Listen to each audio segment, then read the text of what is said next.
Finally, Mr. Speaker, I want to say that in my many years in Parliament, many years in Parliament, I would encourage, from my own experience, that each senator has got his own self-worth. And when you sit or come before the Senate as a parliamentarian, you have your own self-worth. And me, I can never be intimidated in my political life. Can never be intimidated. Because I've seen many people come and go.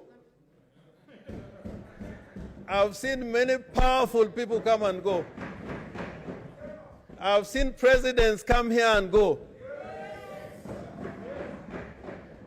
I have seen people who, on their word, you would leave this house and you'll be locked in the same day. They have come and gone. I have seen very respected women in this country like Grace Onyango, who was in the committee for the special investigations relating to the disappearance of JM. Yeah. And that made me very proud because those days there were very few women. And she stood firm. She was required to change a report of the National Assembly. And she stood firm. So I want to plead with you. I want to plead with you. We got a heavy task. And if people out there feel you can be intimidated and you've been brought to this house with all the powers that we have, including the trial of a governor, imagine next time that you may have a motion for the trial of the president. Will you be intimidated? So I urge you, for the future of this country, in the performance of your constitutional duties, never be intimidated.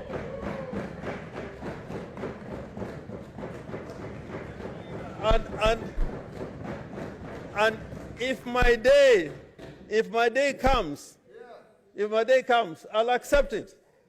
If my day comes, I'll accept it.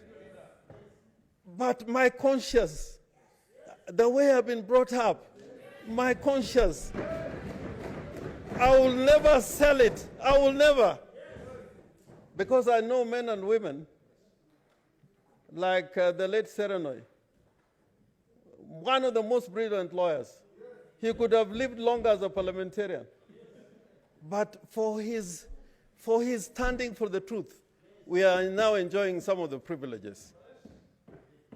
Let us think of these people who sacrificed so much. And in Parliament, people like quoting Martin Luther King, said so much. There's another famous French philosopher whom we like, that you may have the right of word to I may disagree with you, by Voltaire, but I'll defend you to death for your right to say it. It's so beautiful when you say it, but when that moment comes, we speak a different language. So I want to say today, in defense of what we are supposed to do, that however much I disagree with you, but if you are being violated and have sworn to defend the Constitution of this country, however much we disagreed, I'll stand up to defend you. I also expect you as a patriot.